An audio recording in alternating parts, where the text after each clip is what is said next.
네, 인사드리겠습니다. 안녕하십니까? 같이 기도 먼저 드리겠습니다. 우리를 구원해 주신 주님 감사합니다. 오늘도 산소망을 가지고 교회 안에서 살아가게 해주심을 감사드립니다. 여전히 연약한 우리를 하나님의 거룩한 일에 사용하여 주심도 감사드립니다. 우리가 맡은 일을 귀하게 여길 수 있도록 주님 저희들 마음 늘 붙들어 주시고 또 오늘도 배우고 배워서 우리 아이들에게 바른 신앙을 교육할 수 있도록 도와주세요. 우리를 사랑하시는 예수님 이름으로 기도드립니다. 아멘.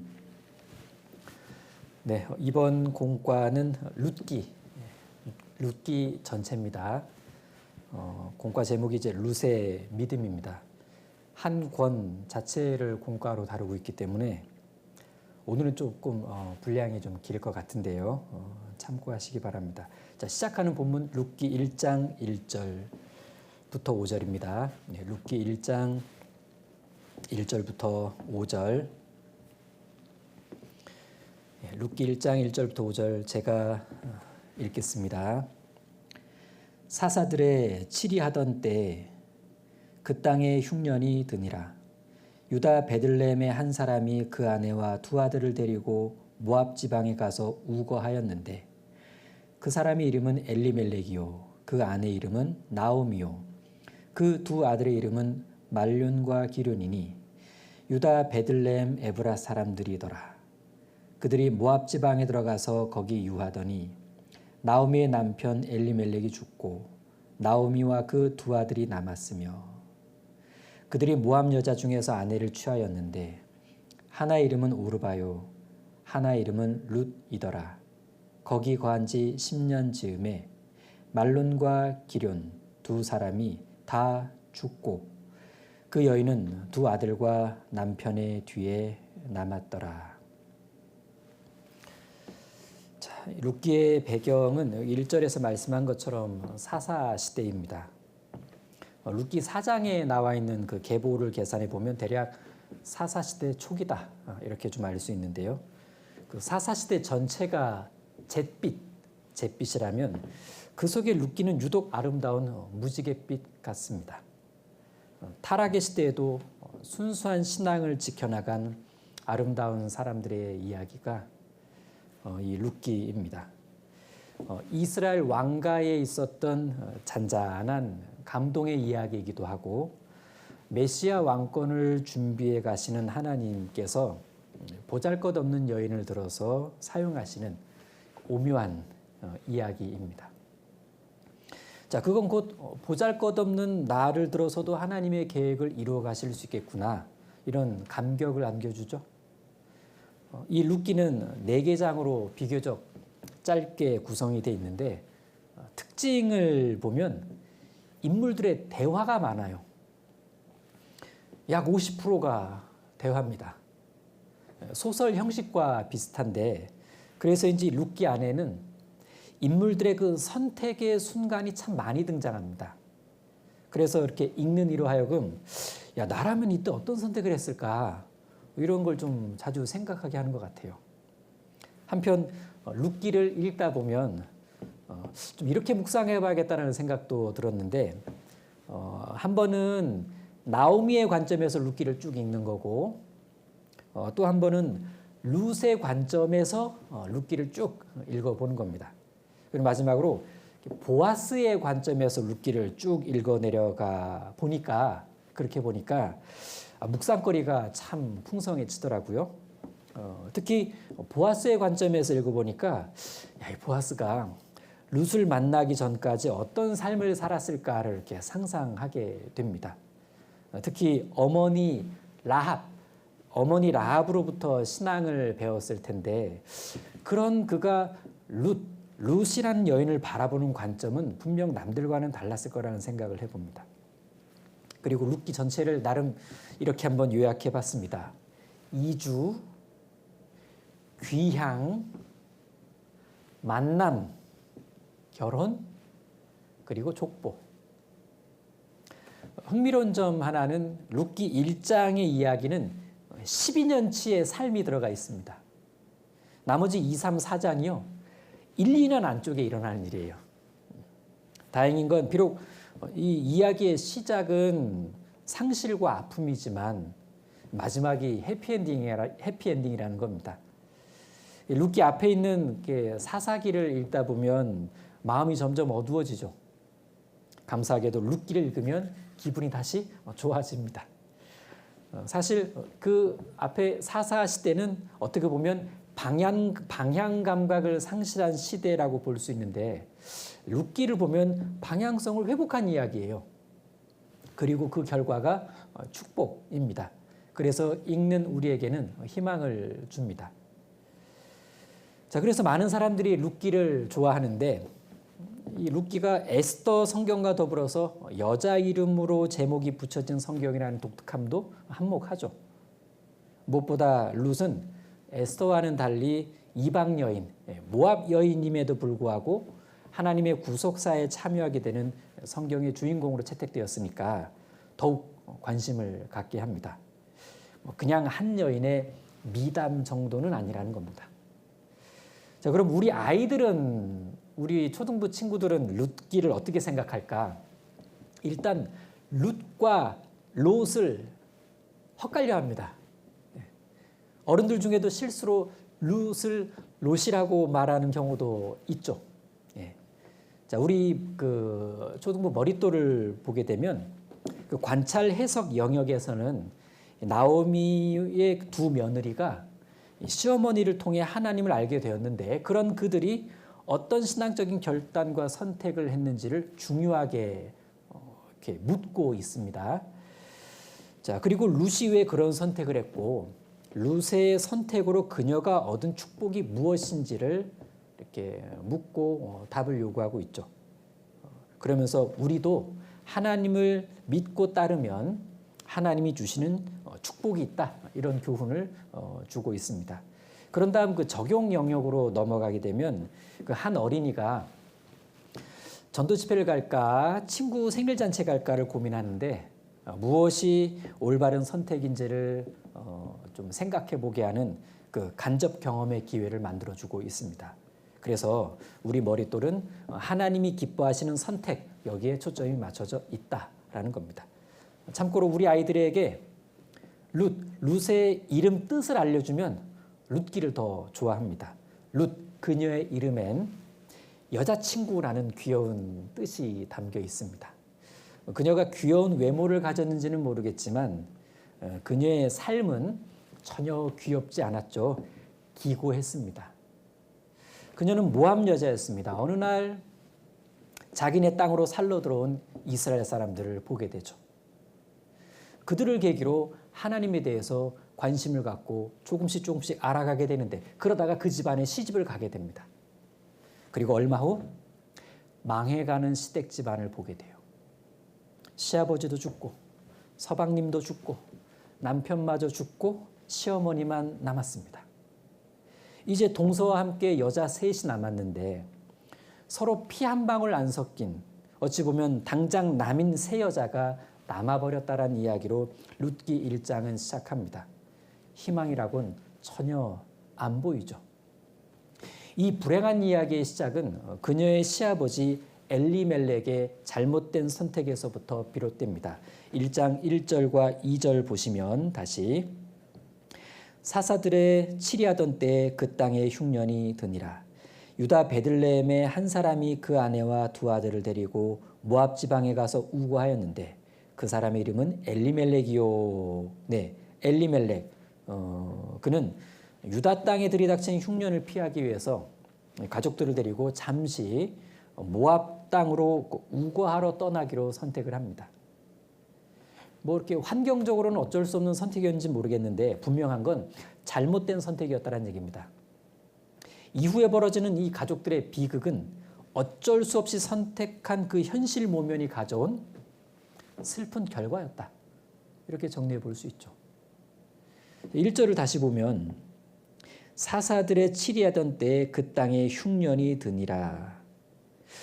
안 그래도 암울했던 사사 시대인데 먹고 사는 문제에 어떤 심각한 일이 벌어진 겁니다. 큰 흉년이었던 것 같아요. 이사를 고민하게 될 정도의 큰 흉년이었습니다. 그렇다면 이들은 어디로 이사해야 살 수 있나 이걸 고민하기 전에 왜 이런 일이 벌어졌나 이걸 먼저 고민했어야 했습니다. 전도서 10장 4절엔 주권자가 내게 분을 일으키거든 너는 내 자리를 떠나지 말라라고 말씀합니다. 당시는 사사시대였고 하나님은 불순종하는 이스라엘에게 종종 분을 내셨죠. 분을 일으키셨습니다. 이방인의 압제를 받게도 하시고 여기서처럼 흉년으로 치시기도 하셨죠. 그렇다면 이와 같은 현재의 어려움을 하나님의 관점에서 징계로 볼 줄 알았어야 했습니다. 이 현재의 고난이 민족의 불순종에서 비롯되었다는 것을 인정하고 이스라엘의 한 사람으로서 하나님 앞에 회개하고 이 주어진 징계를 겸허히 받아들였어야 했죠. 즉 어떤 경우에도 일단은 그 자리를 떠나지 말았어야 했습니다. 자기 자리를 지켜야 했는데 인내, 감당 이런 거 말입니다. 그러면서 하나님을 온전히 경외하는 삶을 더욱 계획하고 실천했어야 되는데 가족 모두가 애를 썼어야 되는데 그랬더라면 이 가정은 하나님의 각별한 보호를 받았을 거예요. 흉년 중에도 말이죠. 틀림없이 그랬을 겁니다. 그런데 그런 쪽으로는 꿈쩍도 안 했습니다. 오직 머릿속에는 탈출, 이사만이 살 길이다. 이랬던 거겠죠. 바로 이런 모습이 연속적인 불순종의 모습입니다. 연속적인 불순종. 징계를 징계로 인식 못하고 징계를 회피하려는 모습 말이죠. 그런데 결국 이런 태도가 고난에 고난을 더하게 된다라는 것을 이들은 알지 못했습니다. 그들은 마침내 이민을 강행합니다. 자, 지금도 어떤 그리스도인들은 엘리멜렉의 가족들처럼 고통에 고통을 자초하는 경우가 있어요. 자신의 불순종으로 인해 어떤 잘못된 결과가 생겼을 때 그 결과를 대하는 태도 역시도 잘못됨으로써 하나님 앞에 더욱 가중된 고통을 받는 경우가 있다는 얘기입니다. 하여튼 엘리멜렉은 지금의 근본적인 문제는 흉년이 아니라 하나님 앞에서의 불신앙이었다. 이걸 깨달았어야 했습니다.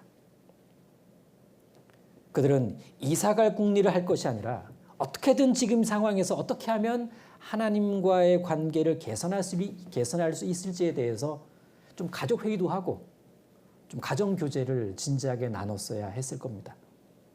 1절 다시 보시면 1절 끝에 모압 지방에 가서 우거하였는데 모압에 우거하러 내려갔다고 했습니다. 우거가 무엇입니까? 우거란 잠깐이에요. 우거란 일정 지역에 잠시 머무르는 것을 우거라고 말합니다. 그런데 2절 끝에 가서는요. 거기 유하더니 4절 끝에 가서는 거기 거한 지 10년 즈음에 이게 되었습니다. 잠깐만 우거하겠다던 처음의 계획은 10년 이상의 정착이라는 결과를 가져왔죠. 아마 처음에 모압 땅에 갈 땐 이랬을 거예요. 그래도 가나안 땅은 약속의 땅이야. 흉년만 잠깐 피하고 빨리 돌아오는 거야. 그런데 우거가 조금씩 길어지다 보니 점점 약속의 땅에 대한 생각은 희미해져 갔습니다. 소망이 희미해져 간 거예요. 소망이. 그러면서 우거의 마음은 정착의 마음으로 바뀌게 되죠. 분명 잘못된 변화였습니다. 왜 그렇게 됐을까요? 애초부터 인생의 목표가 확실하지 않아서 그랬을 수 있습니다. 그리스도인이 그렇죠. 인생의 목표가 그래 주님을 위해 살겠다. 이게 선명하지 않으면 뭐 아무 일 없을 때는 그냥 신앙 안에 머물러 있는데 이 어려움이 닥치면 그땐 굳건히 교회에 정착하지 못하고 세상을 살피다가 결국엔 거기 정착하는 거예요. 사실 이 세상은 처음부터 잠시 우거하는 곳일 뿐이잖아요. 근데 어찌된 일인지 오히려 교제는 잠깐 우거하려고 합니다. 그러다간 완전히 세상에 빠져버리는 수가 있죠. 그래서 무엇보다 인생의 목표가 확실해야 됩니다. 복음의 1세대는 어떤 그 구원의 그 전후, 구원받게 된 배경, 이게 너무나 이 전후가 너무나 다이나믹하기 때문에 제법 인생의 목표가 확실하죠. 1세대는. 복음의 2세대는 좀 다릅니다. 그래서 우리 아이들에게 인생의 목표에 대한, 신앙적인 인생의 목표에 대한 교육이 중요하고 꼭 필요하다, 이렇게 좀 생각을 해봅니다. 목표가 분명해야 목표 따라 삽니다. 그래야 교회에도 정착해요. 맡은 봉사에도 정착하며 살아가겠죠. 어쨌든 어느 날 나오미에게 복음과 같은 소식 하나가 들려옵니다. 1장 6절입니다. 6절과 7절. 그가 모압 지방에 있어서 여호와께서 자기 백성을 권고하사 그들에게 양식을 주셨다 함을 들었으므로 이에 두 자부와 함께 일어나 모압 지방에서 돌아오려 하여 있던 곳을 떠나고 두 자부도 그와 함께하여 유다 땅으로 돌아오려고 길을 행하다가, 자 보세요. 들었으므로 일어나 돌아오려 하여 있던 곳을 떠나고, 자 바로 요 지점이 룻기가 기록될 수 있었던 것이 바로 이 지점 때문입니다. 나오미가 모든 것을 뒤로하고 귀향을 결심하죠. 이방 땅 모압에서 유다 땅 베들레헴으로 귀향을 결심합니다. 비록 잘못된 선택으로 모든 것을 잃었지만 이제라도 올바른 선택을 했습니다. 늦었지만 그래도 현명한 선택을 했다라는 거죠. 하나님께서는 이제부터 이 뒤늦은 올바른 선택의 역사를 시작하십니다. 이제 사건은 이렇게 흐르죠. 도중에 나오미는 젊은 과부 이 두 며느리에게 그냥 각자 자기 고향에 돌아가서 새로운 삶을 시작하라고 권합니다.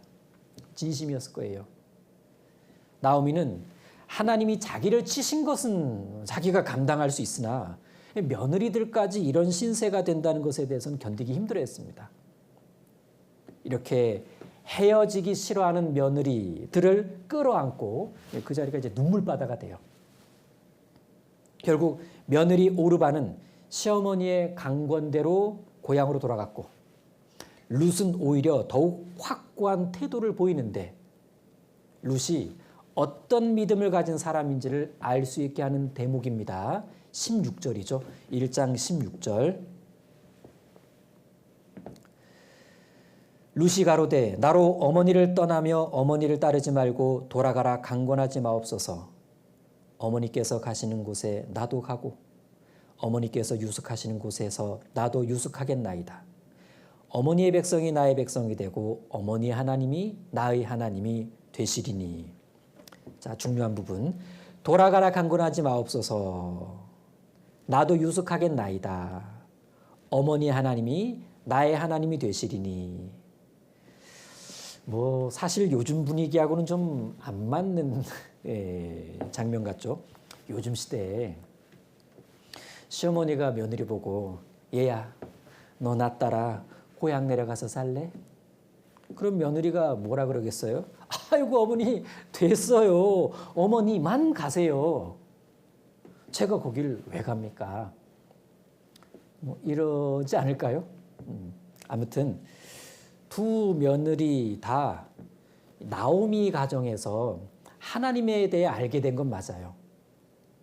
그런데 나오미가 얘들아 너희 백성들에게 돌아가라. 나 따라가 봐야 희망이 없다. 이렇게 말하니까 오르바는 그래? 희망이 없다고? 이러면서 이제 자기 고향으로 희망 찾아 떠납니다. 그런데 룻은 다른 희망을 봤어요.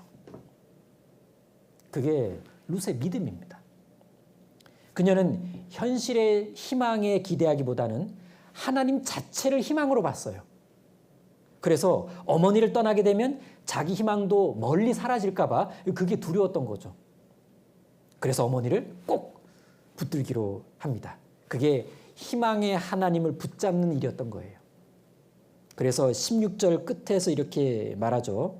어머니의 하나님이 나의 하나님이 되시리니. 자, 더욱 단호하게 17절에서 말합니다. 어머니께서 죽으시는 곳에서 나도 죽어 거기 장사될 것이라. 만일 내가 죽는 일 외에 어머니와 떠나면 어머니 여호와께서 내게 벌을 내리시고 더 내리시기를 원하나이다. 이쯤 되면 못 말려요. 18절입니다. 나오미가 룻의 자기와 함께 가기로 굳게 결심함을 보고 그에게 말하기를 그치니라. 예, 그에게 말하기를 그쳤다. 나오미가 말문이 막힌 거예요.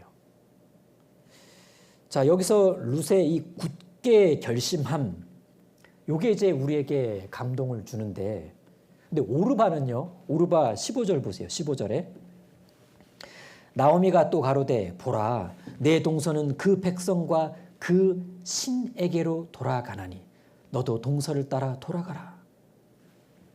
중요하죠?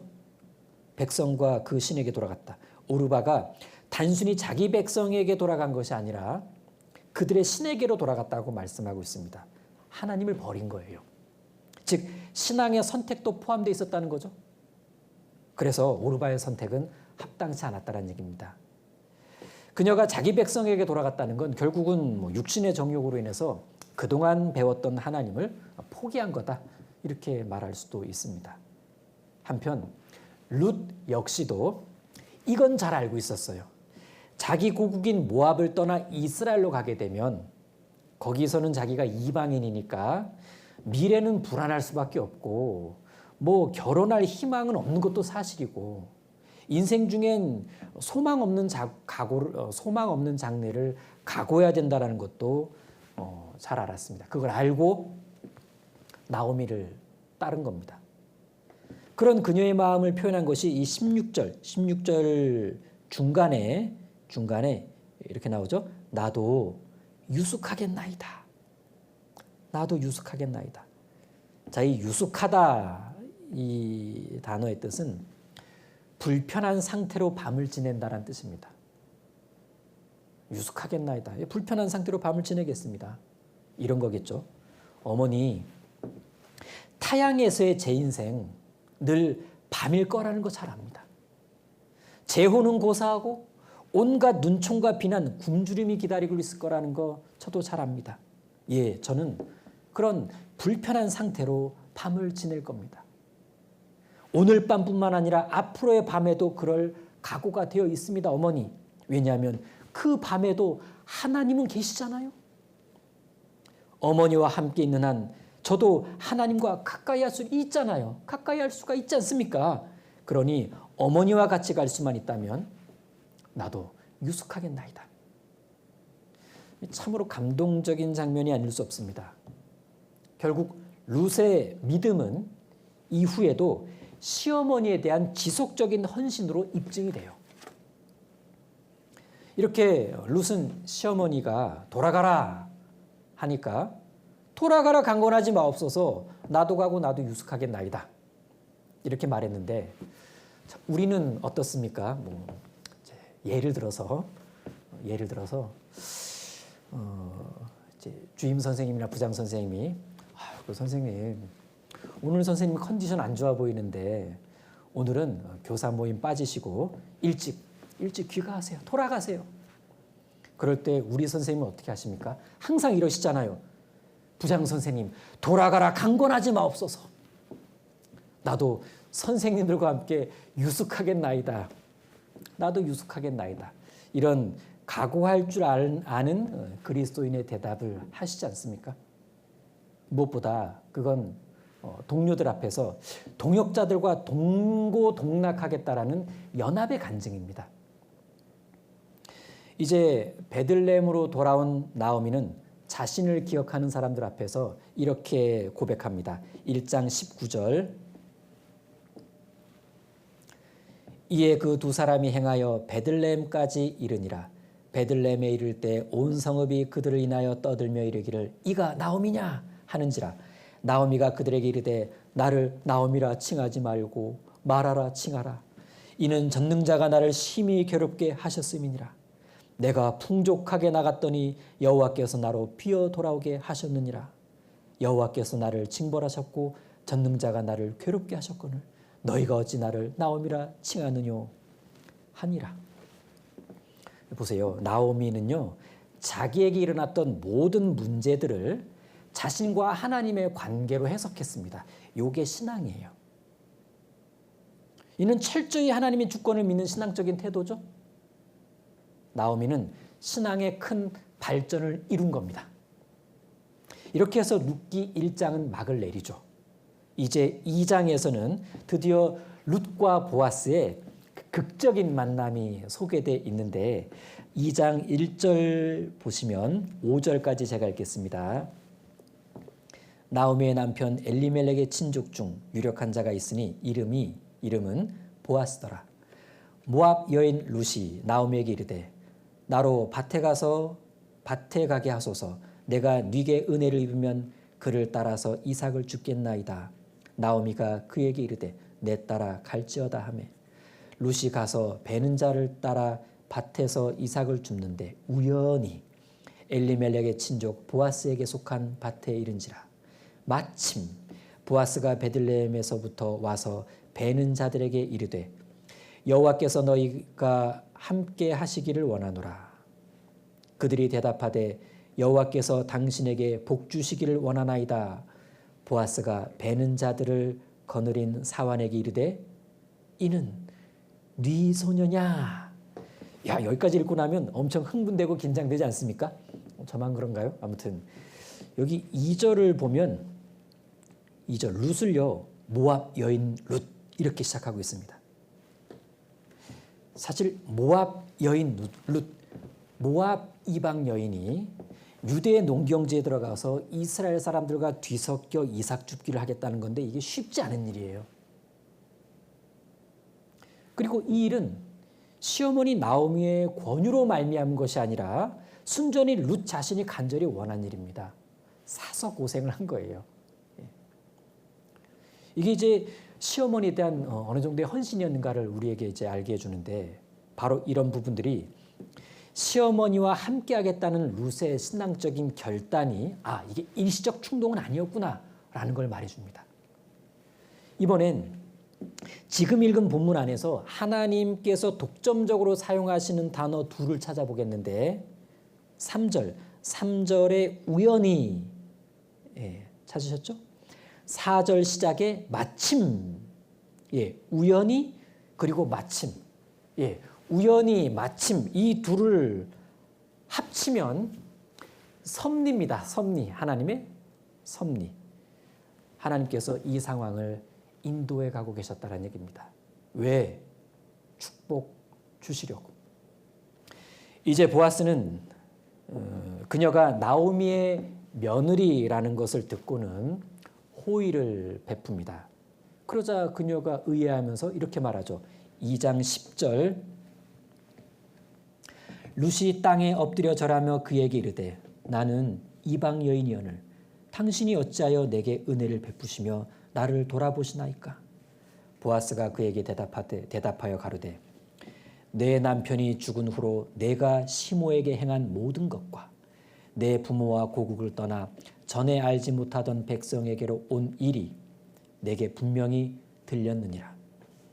여호와께서 내 행한 일을 보응하시기를 원하며 이스라엘의 하나님 여호와께서 그 날개 아래에 보호를 받으러 온 내게 온전한 상 주시기를 원하노라. 여기서 바로 룻기에서 가장 아름다운 구절이 나옵니다. 12절 중간 부분입니다. 이스라엘의 하나님 여호와께서 그 날개 아래 보호를 받으러 온 내게 온전히 상 주시기를 원하노라. 다른 성경엔 이렇게 번역되어 있습니다. 쉬운 성경 번역인데요. 작은 새가 자기 어미 날개 아래로 피하듯이 당신이 여호와께 왔으니 이스라엘의 주 하나님께서 당신에게 넉넉히 갚아주실 것이요. 아름답죠? 그러면 룻이 보아스로부터 이 말을 들었을 때 얼마나 마음에 큰 위로가 되었을까요? 울컥했을 것 같습니다. 하나님과 신앙을 선택했지만 이방 땅에서의 현실은 호락호락하지 않았기 때문에 몸과 마음이 참 힘들었을 텐데 자신을 이방인이라고 밝혔음에도 불구하고 이방인인 자기에게 하나님의 충분한 은혜가 있기를 축복해주는 보아스의 이런 위로는 분명 큰 위로가 되었을 겁니다. 좀 엉뚱한 얘기긴 한데, 이 보아스가 교회에서 상담을 하면 참 잘했을 거라는 생각이 들었습니다. 어쩜 이렇게 상대방의 입장을 잘 헤아려주고 그에게 필요한 그 신앙적인 단말을 해주었는지, 저 역시 상담을 하는 사람으로서 보아스의 상담 기법을 배워야 되는 거 아니냐 이런 생각을 해보는데, 사실 이건 상담 기법 같진 않아요. 그냥 보아스의 인품입니다. 그리고 그의 신앙이죠. 인품과 신앙대로 말한 거예요. 어쨌든 룻은 이런 위로의 말에 너무나 기뻐하면서 이렇게 말합니다. 13절, 룻이 가로되 내 주여 내가 당신께 은혜 입기를 원하나이다. 나는 당신의 시녀의 하나와 같지 못하오나 당신이 이 시녀를 위로하시고 마음을 기쁘게 하는 말씀을 하셨나이다. 자, 위로하시고 마음을 기쁘게 하는 말씀. 모압 땅을 떠나온 이래로 이처럼 따뜻한 인정을 느껴본 적이 있을까요? 룻이? 처음이었을 겁니다. 생각해보면 요즘 같은 시기 우린 다 저마다 이런저런 어려움을 겪고 있습니다. 이럴 때 서로에게 이 보아스처럼 당신이 저를 위로하시고 마음을 기쁘게 하는 말씀을 하셨나이다. 이런 마음을 갖게 해줄 수 있는 따뜻한 말을 이렇게 좀 건네주면 좋겠다라는 생각이 듭니다. 자, 이제 보아스는 룻에게 식사를 제공해주고 또 저녁까지 이삭을 넉넉히 주울 수 있도록 배려를 해줍니다. 룻이 집으로 돌아가서 오늘 있었던 얘기를 시어머니에게 다 얘기해줬어요. 나오미가 말합니다. 야, 그 사람, 보아스 그 사람은 우리의 가까운 친족이니 우리 기업물을 자 중 하나다. 이렇게 말해줍니다. 이후 룻은 계속 보아스의 밭에서 이삭을 줍게 되고 그렇게 생계를 이어나가고 있을 때 나오미는 어떤 중대한 결심을 하고 특별한 계획을 세우기 시작합니다. 그것은 바로 룻기에서 구속의 진리와 관련해서 결코 빠뜨릴 수 없는 요거, 기업 물을 자, 고엘 제도, 계대 결혼입니다. 나오미는 룻과 보아스를 결혼시키기 위한 계획을 세우고 그리고 룻에게 일러줍니다. 그렇게 3장이 시작이 됩니다. 자, 나오미는요, 보아스가 오늘 밤에 마당에서 보리타작을 이제 할 건데, 룻, 너는 좀 깔끔하게 단정한 후에 타작 마당에서 이렇게 좀 눈에 안 띄게 있다가 보아스가 잠자리에 누울 때 그의 발치에 들어가서 누워라. 그러면 룻이 그 얘기 들으면 펄쩍 뛸 수 있잖아요. 근데 룻은 펄쩍 뛴 것이 아니라 그대로 순종하겠다는 답을 합니다. 3장 5절입니다. 3장 5절.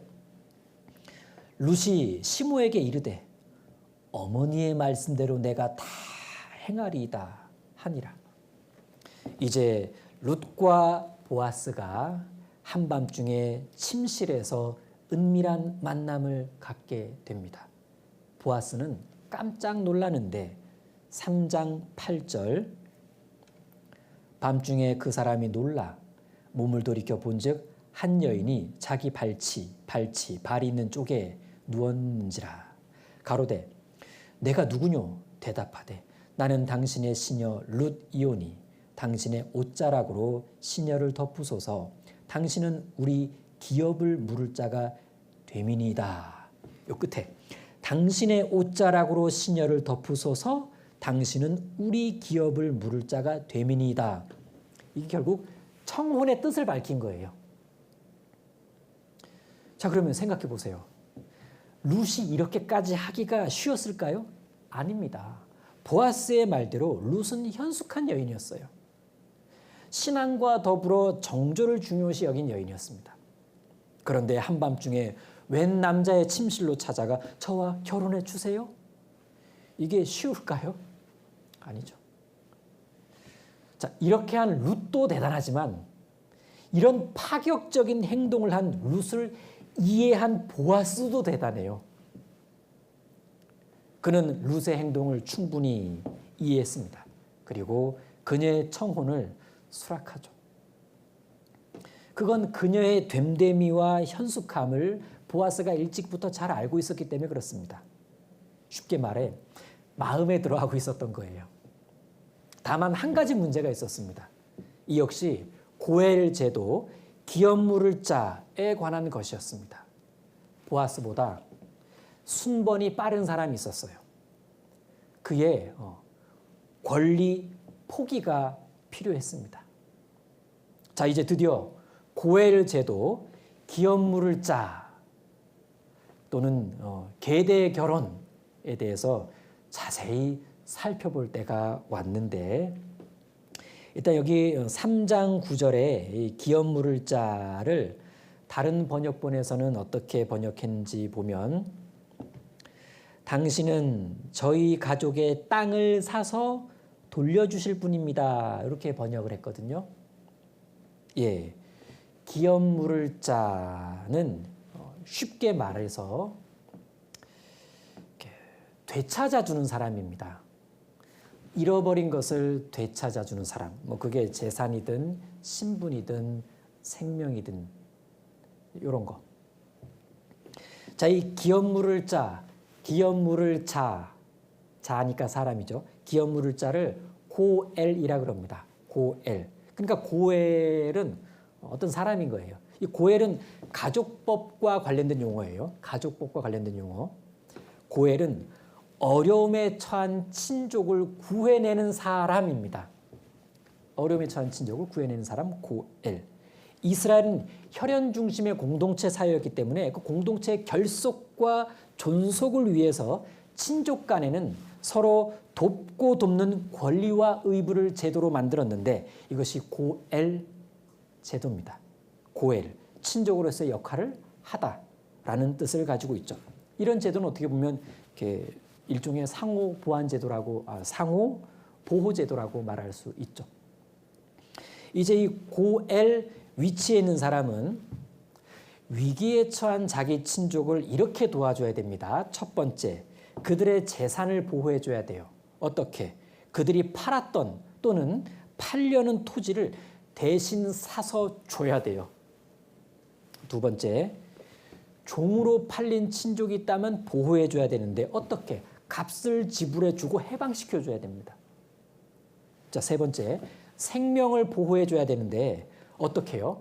살인자에 대해 복수할 권리를 갖게 됨으로써 이런 고엘이 그 사람 주변에 있다는 것을 주변 사람들이 알게 되면 그 사람 생명 함부로 해하지 못하는 겁니다. 그리고 네 번째, 이게 중요한데 가문을 보호해 줘야 됩니다. 어떻게 해요? 대가 끊길 위기에 처한 집안에 대를 잇게 해줘야 됩니다. 어떻게 하는 거냐면 고엘 위치에 있는 사람이 그 집안에 남겨진 미망인과 동침을 해서 기업을 이을 수 있는 자식을 낳게 해줘야 됩니다. 이것을 계대 결혼이라고 합니다. 계대, 대를 이음. 자, 수혼, 형수와의 결혼, 수혼 제도라고도 말하는데 다말과 룻의 이야기가 바로 이 이야기인 거예요. 만일 가문이 끊기게 되면 어떻게 될까요? 즉 상속자가 없게 된다면 그 가문의 재산이 사라져요. 또 하나, 죽은 자의 아내는 평생 보호와 부양을 받지 못하게 됩니다. 그야말로 위기죠. 이 문제를 해결해 줄 수 있는 가까운 친족이 바로 고엘입니다. 물론 이 고엘로서 이 문제를 해결해 줄 수 있으려면 세 가지 조건이 필요하죠. 첫 번째, 고엘이라는 자격이 일단 있어야 됩니다. 가까운 친족이어야 한다는 얘기입니다. 그리고 두 번째로는 그들이 가난 때문에 팔아버린 또는 팔려고 하는 그 재산을 사들일 수 있는 재력, 즉 능력이 있어야 됩니다. 그리고 세 번째, 그렇게 도와주겠다라는 의지가 있어야 됩니다. 정리하면 자격, 능력, 마음이 있어야 된다는 얘기입니다. 그런데 보아스보다 고엘 순번이 빨랐던 아무개, 이 아무개가 있었는데 이 아무개는 자격과 능력은 있었지만 마음이 없었어요. 그래서 다음 순번이었던 보아스가 그 기회를 이렇게 물려받게 됩니다. 그리고 보아스는 이제 고엘 순번을 물려받았으니까 자격 있죠? 그리고 능력과 마음이 있었기 때문에 책임 있게 이 고엘 제도를 이행을 합니다. 즉 나오미가 팔겠다는 토지를 사서 나오미의 며느리 룻과 계대 결혼을 한 다음 거기서 낳은 아들에게 이 토지를 물려주기로 한 겁니다. 정리되시죠? 네. 자, 그렇게 해서 그 토지가 결국은 이 엘리멜렉 집안, 엘리멜렉 가문의 기업으로 계속 이어질 수 있도록 해주겠다는 겁니다. 이것이 룻기 4장의 핵심입니다. 그런데 이렇게 보아스가 고엘로서 한 이야기를 가만히 들여다보면 이게 꼭 누구와 같냐면 예수님과 같아요. 고엘 제도는 예수님께서 우리의 구세주가 되어주시는 조건을 그림처럼 보여줍니다. 일단 사람의 죄값을 치르기 위해서는 사람이 죽어야 되죠. 그래서 예수님께서 사람으로 오신 거예요. 자격. 또 그분은 죄가 조금도 없으신 거룩하신 분이셨기 때문에 모든 사람을 대신해서 심판받으실 수 있는 능력이 있으셨죠. 능력. 무엇보다 우리를 사랑하심으로 스스로 목숨을 버리셨는데 조금도 망설이지 않으셨습니다. 우리를 구원할 의지가 가득하셨던 거예요. 자격, 능력, 마음. 그래서 우리가 영원한 구원을 얻은 겁니다. 예수님은 우리의 고엘, 기업 물을 자가 되어주신 거죠. 이렇게 이스라엘의 고엘 제도엔 메시아에 대한 이야기가 기가 막히게 암시되어 있었던 겁니다. 결국 이 사건에서 보아스가 합법적 절차로 고엘 1순위가 돼요. 원래 고엘 1순위였던 아무개는 자기 재산 손해보는 게 싫어서 기업 물을 권리를 포기하죠. 그건 곧 룻과의 계대 결혼도 거절했다는 걸 말합니다. 한마디로 룻과 결혼하기 싫었던 거예요. 그래서 결국엔 성경엔 이 사람이 이름 없이 그냥 아무개로 등장했다 사라집니다. 안타깝죠? 너무 안타까워요. 까딱하면 나도 이해득실 따지다가는 자칫 아무개 그리스도인으로 남을 수도 있겠다라는 섬뜩한 교훈을 주기도 합니다. 자, 이제 보아스가 즉시로 장로들과 백성들에게 이렇게 선포합니다. 4장 9절입니다. 4장 9절.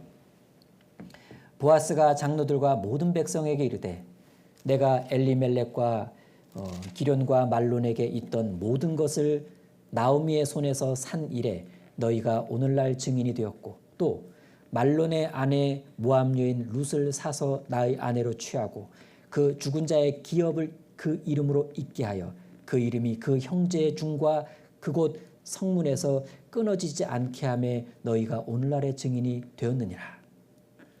이 말을 들은 이 장로들과 백성들이 보아스를 축복해 주는데 이렇게 11절 성문에 있는 모든 백성과 장로들이 가로되 우리가 증인이 되노니 여호와께서 내 집에 들어가는 여인 룻으로 이스라엘 집을 세운 라헬과 라헬 레아 두 사람과 같게 하시고 너로 에브랏에서 유력하고 베들레헴에서 유명케 하시기를 원하며 여호와께서 이 소년 여자로 내게 후사를 주사 내 집으로 다말이 유다에게 낳아준 베레스의 집과 같게 하시기를 원하노라. 자, 여기 11절, 12절 잘 이해해야 이제 어떤 그 애매한 의문들이 풀릴 수 있는데 그들은 이 룻에게요. 이스라엘 12지파를 세운 라헬과 레아같이 축복의 여인이 되기를 축복해 줬습니다.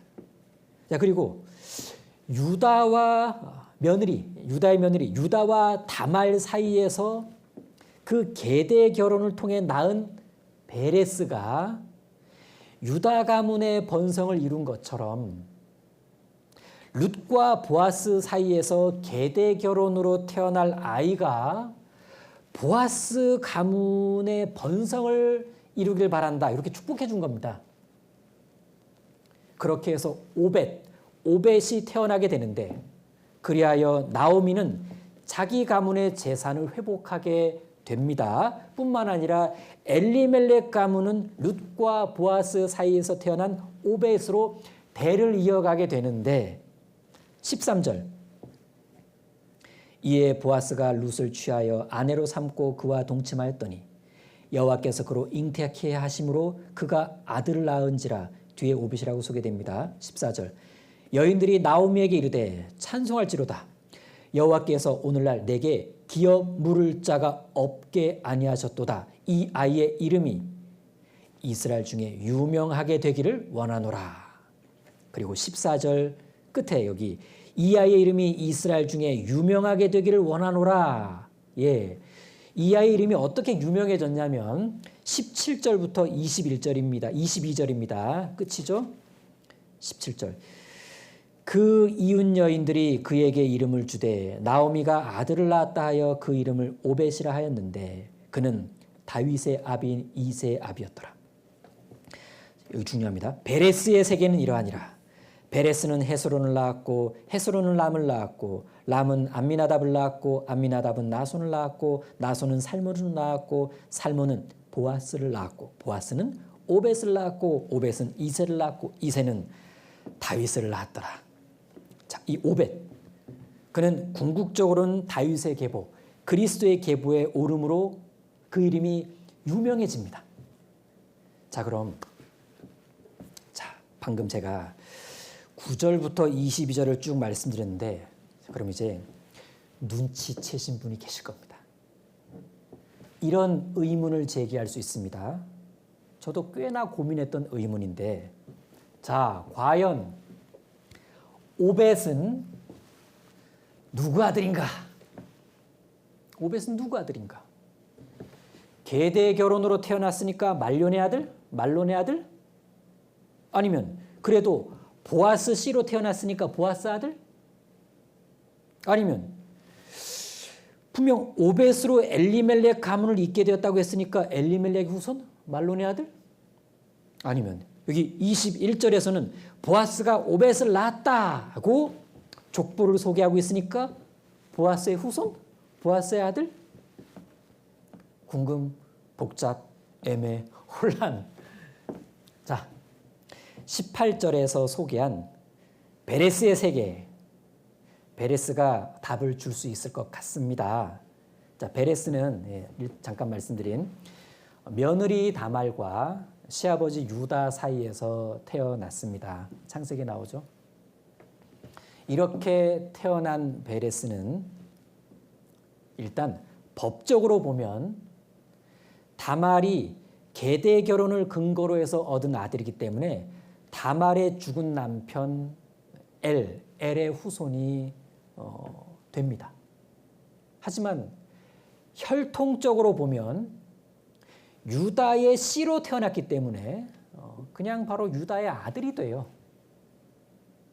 그런데 성경은 그리스도의 족보와 관계된 모든 곳에서는 이 베레스를 유다의 아들로 소개합니다. 유다의 손자가 아니라. 즉 그리스도는 어느 혈통에서 나시느냐라는 건데, 결국 성경은 처음부터 그리스도를 증거하는 책이기 때문에 그렇습니다. 자, 이렇게 해서 성경 유다의 족보는 유다에서 베레스로 이어지게 되고 보아스까지 오게 됩니다. 그런데 보아스와 룻 사이에서 오벳이 태어났죠. 이렇게 태어난 오벳은 법적으로는 룻이 고엘 제도, 계대 결혼을 근거로 해서 보아스와 혼인해서 얻은 아들이기 때문에 룻의 죽은 남편, 그러니까 엘리멜렉과 나오미의 아들인 말론의 후손이 됩니다. 그의 기업을 잇잖아요. 하지만 혈통으로 보면 오벳은 보아스의 씨로 태어났기 때문에 보아스의 아들이죠. 그리고 성경은 그리스도의 족보와 관계된 모든 곳에서는 오벳을 보아스의 아들로 소개합니다. 이렇게 보아스의 족보는 오벳으로 이어지게 되고 다윗으로 이어지게 되며 그리스도에게까지 이어집니다. 자, 오벳은 누구 아들인가? 고엘 제도로 보면 말론의 아들이고 그리스도의 족보로 보면 보아스의 아들입니다. 그리고 성경은 그리스도께서 어떻게 오셨느냐를 소개하고 있죠.